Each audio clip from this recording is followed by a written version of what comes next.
I declare war.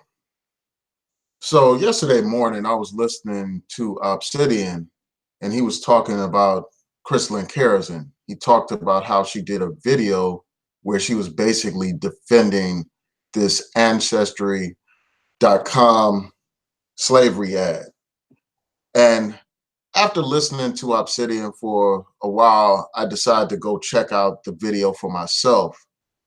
And after watching it, you know, I said that I had to do a response to it. You know, her video is even a low point for her. Like, this is a woman who regularly idolizes whiteness and white men in particular. And at the same time, she regularly trashes black men. So this is a new low for her. Like, she's reached several low points. Like, for instance, after that shooting at the church in Charleston, South Carolina, where Dylan Roof went into a black church and killed 9 black people. This woman was more concerned with repairing interracial relationships than she was about the plight of those 9 black people killed in that church. This woman actually had the nerve to wonder why this Dylan Roof didn't just kill black men. And why did he kill, include black women in the people that he killed? These are the thoughts that this woman put out here. She was more concerned with teaching white men how to be more tolerant or more accepting to their black girlfriends than she was concerned about the plight of these people who were killed in that church. So this gives you some reflection of this woman's mentality. But this particular video that she did about a week ago dealing with ancestry.com is even a low point for her. And I'm going to get right into it in a second. Just bear with me for a minute.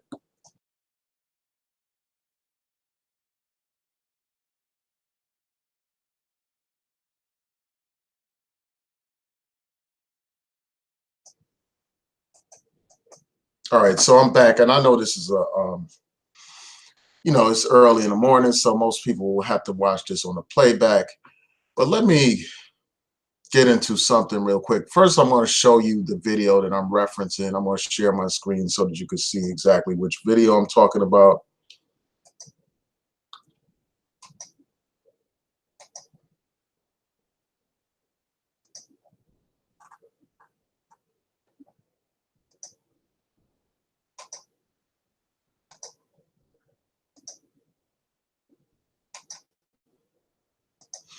Okay, so here's the video that she did. It's entitled Ancestry.com Slavery Era Interracial Love Story Gets Yanked. And in this video, she basically defends this ad. And she defends it by citing this article from the New York Times entitled, Was Interracial Love Possible in the Days of Slavery? Descendants of One Couple Think So. So she basically used this article right here to defend that ancestry.com slavery ad. And for those of you who aren't familiar with the ad, let me just tell you what it's about. I will include an article in the description box so that you can actually watch this video for yourself. I'm not going to play it, but basically you have this situation that takes place during slavery, and you had this white guy propose to this black woman, and it appears that she may be a slave, and this was during the slavery era. He proposes to her. He tells her that they need to go somewhere else, escape and go somewhere else where they could be safe as a couple. So that's what the ad is about in a nutshell. And it talks about, basically how people need to trace their DNA to find out about these types of stories and stuff. This particular ad was roundly condemned by many people, not just the quote unquote hoteps that Christelyn Karazin was talking about. Is widely condemned by mainstream media. There was great controversy. Most people condemned this ad for romanticizing slavery, for downplaying the horrors of slavery, and all those things. But you had this Christelyn Karazin basically find the need to defend this ad. And I wasn't surprised at all to see that she would do something like this. When I posted my video on this subject on Ancestry.com's ad, I mentioned that more likely than not that some of these Negro bed wenches would get up on YouTube and defend this ad. And I was proven right when I found out that this woman actually put up a video defending this nonsense. Defending something that is ridiculous, defending an ad that is like highly improbable that, you know, that you would have this particular situation. So this woman cites this one example from this one article to basically defend this ad. And there are so many points that can be raised in the article itself to question this narrative that she's trying to present, that this was some kind of love affair, some great love affair that took place during slavery. So this article goes into some detail about this quote unquote couple, you know, where a person, one of the people was a former slave, you know, and her name is Kitty Simpkins, and the man's name was William Ramey. And, you know, it goes into detail. I'm not going to go into all the details, but apparently they met in Edgefield, South Carolina, and eventually were married. And she eventually inherited his property and stuff like that. And this guy, you know, fought in the Confederate Army during the Civil War. This guy became a lawyer and then a judge and all that kind of stuff. He was from a prominent slave-owning family, white slave-owning family. And he met this Black woman. Well, she wasn't even a woman. She was only 14 years old when he met her on somebody else's plantation. So I want to just go into some of the details, you know, just refute this argument that this is some kind of great example that can be used to justify this ridiculous ad. First, I'm going to show you some let's see. Yeah, let me show you some close-up images. So this is the woman right here, and this is the, you know, the man that married this woman. So let's just get right into it. So number one, you have to question whether or not this was in fact a love story. That's the first thing. You know, just based on the age, as this article points out, this man, Ramey, was 20 years old when he met Simpkins. And Simpkins was only 14 years old. So here you have a grown man meeting a teenager. This teenager was not just some, you know, just a teenager. She was a slave on somebody's plantation. And they actually expect us to believe that there was some mutual admiration between these two.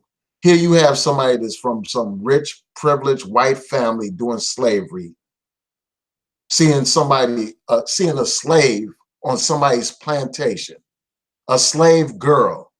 And they expect us to believe that this was some kind of romance or something. Here you have a powerless slave that is somebody's property. Here you have a girl who is 14 years old, and you actually expect us to believe that this is some kind of consensual relationship. You expect us to believe that this is some situation involving mutual admiration. You expect us to believe that this is some love story, some romance story, when this girl was only 14 years old and she was owned by somebody.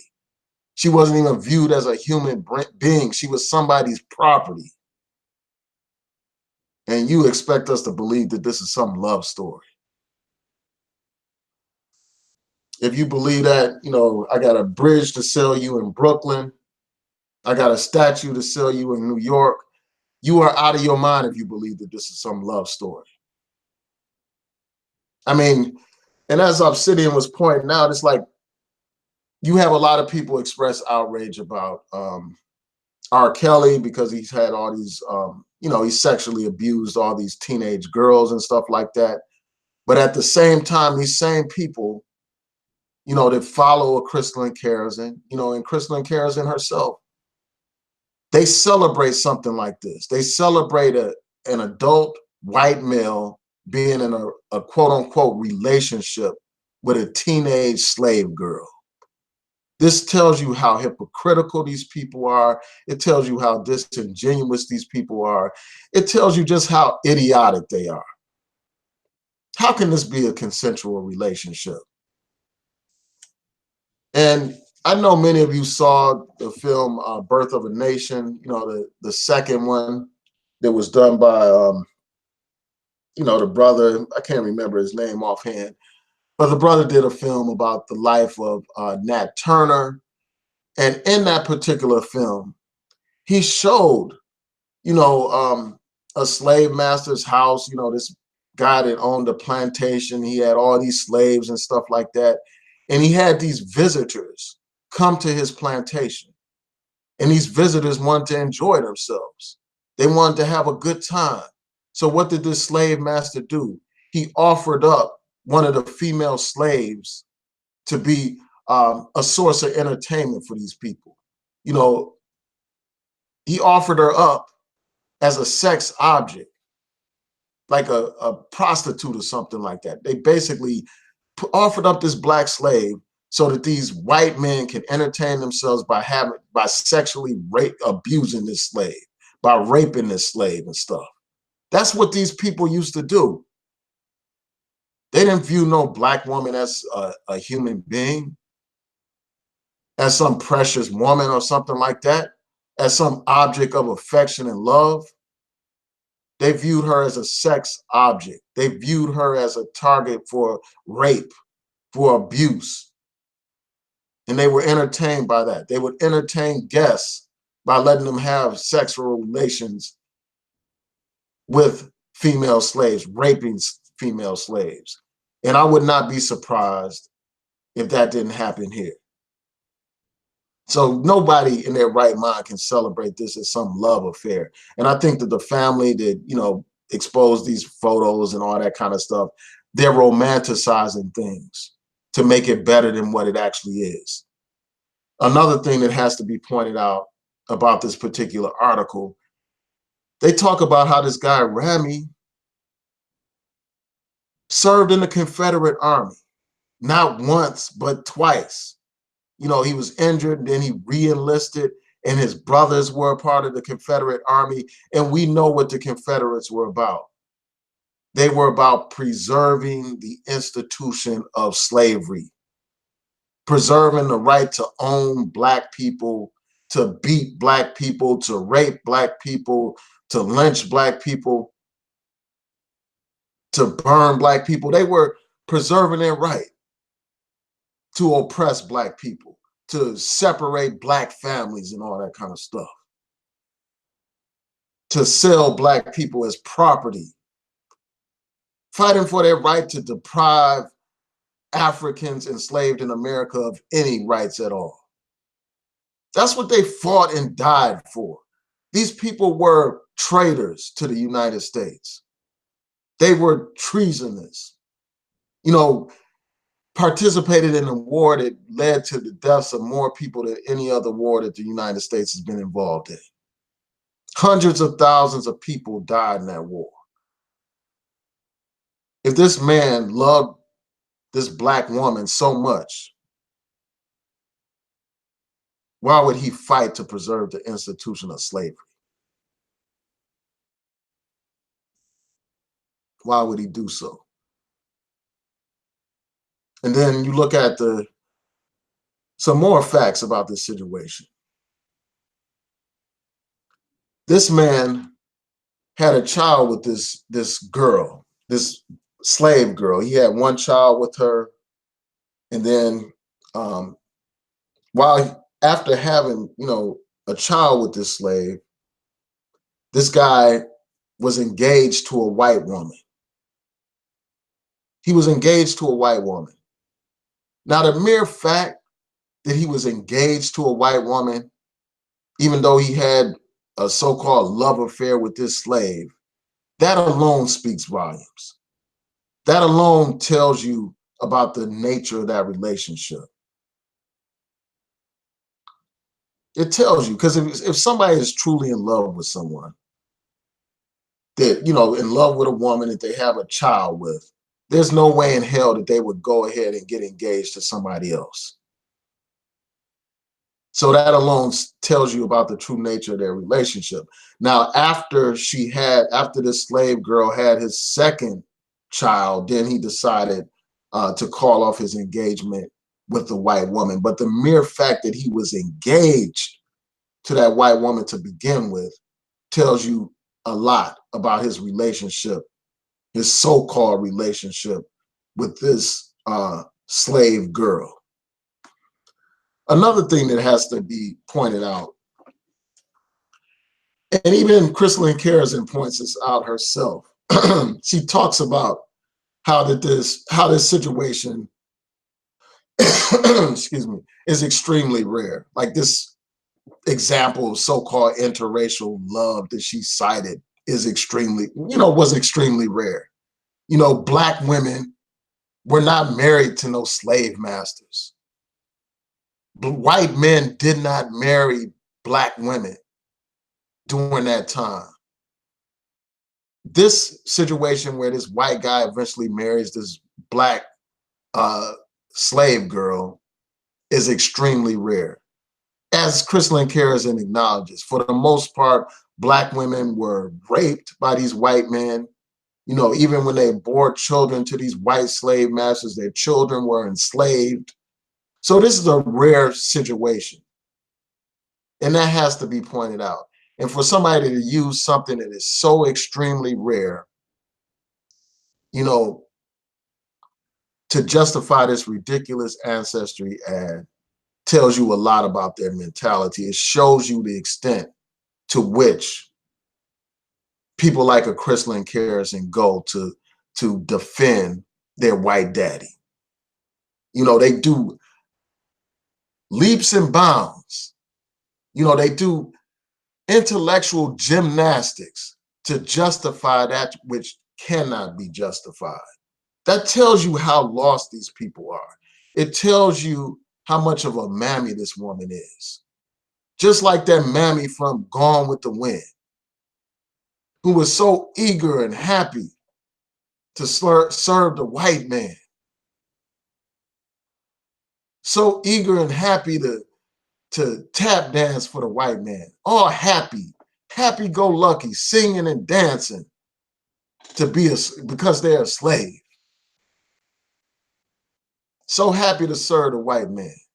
And that's what this woman does, Christelyn Karazin, going out of her way to defend this indefensible Ancestry.com ad. An ad that she knows herself is ridiculous. She knows that for the most part, a story like this is extremely rare. But yet and still, she goes out of her way to defend this ad. And she mentions that when she saw this ad, she did some research. So when she saw this ad, she said, basically, how can I defend this ad? Let me try to find some example out there that will justify this ridiculous ad. That is the extent to which people like her worship this damn white man. Literally worship this white man. She is nothing but the modern day mammy, just like these pictures in here. So I don't want to waste too much time on this. I just wanted to share this story with you all, you know, share my viewpoints about this because this is absolutely outrageous. This woman does things like this and she has the nerve to wonder why people call her a Negro bed witch. She has the nerve to wonder why people call her a mammy. The nerve, the audacity to wonder that. And you have to look at the comments that people left in her video just to show you how delusional a lot of these women are, to show you how out of their mind they are, how much they suffer from Stockholm syndrome.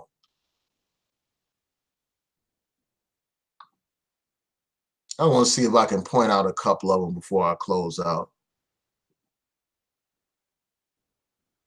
She's going to use this situation that is extremely rare to try to justify this ridiculous ad, man. This is crazy.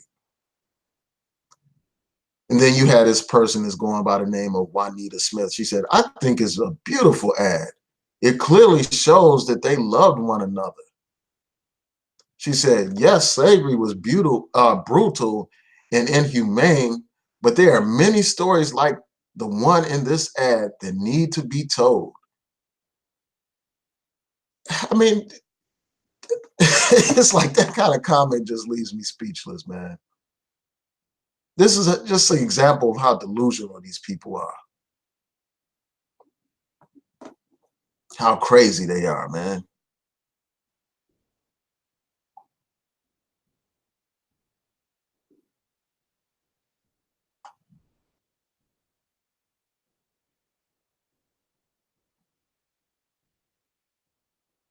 Now, a lot of people here are pointing out that this is an exception to the rule. So even these swirlers are saying this is an exception to the rule and stuff.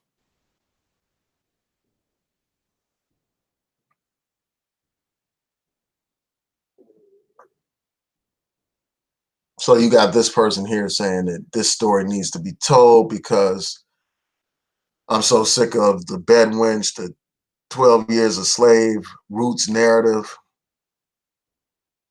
And this person says, growing up in the South, I know that a lot of our ancestors were romantically involved with slave owners during and after slavery.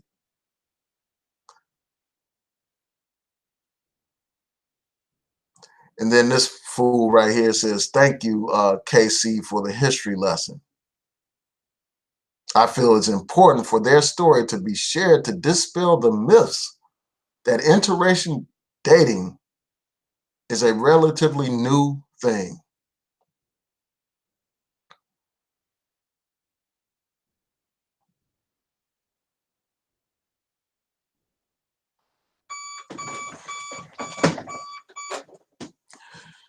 And then you had this person here saying that they only removed the ad because it featured an interracial couple involving a black woman.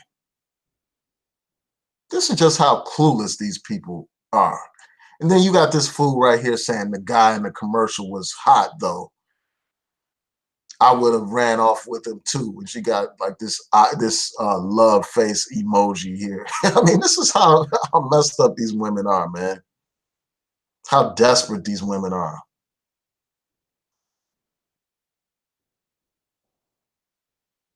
You got this one woman saying he was a true unicorn. And you got all these 11 thumbs up to that comment.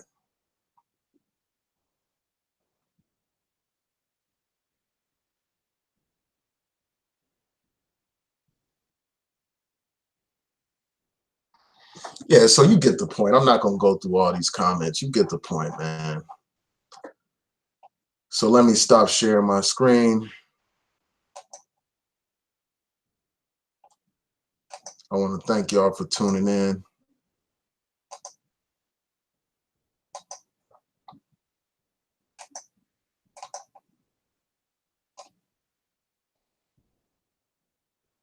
Shout out to True Royal Family. Shout out to Water Sniper.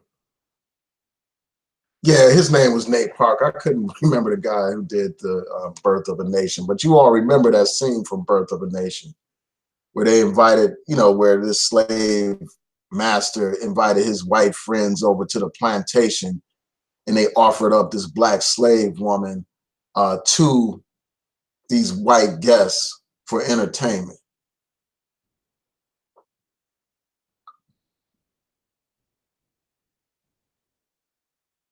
Covina Man said there are these books which are popular with some women, which focus on slave and master sexual fantasies. Wow, man. I wouldn't be surprised, man. And I was actually checking out this video that this other YouTuber did about this show on Netflix involving this witch who was a slave and all that kind of stuff. And it has a similar theme, like this theme of romance between a slave and a slave master.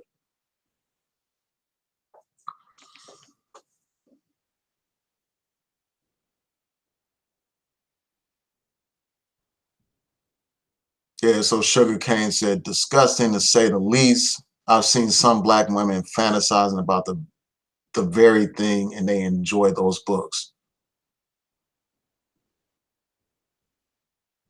Yeah, it's truly crazy, man. But anyway, I want to thank you all for tuning in. Please rate, comment, subscribe, like the video, share the video, turn on your notifications so that you'll know when I post new content over here. From time to time, I will be posting more videos over here than I have in a while. So I hope that you all continue to support this channel. Peace and blessings to each and every one of you. I hope that you have a great day.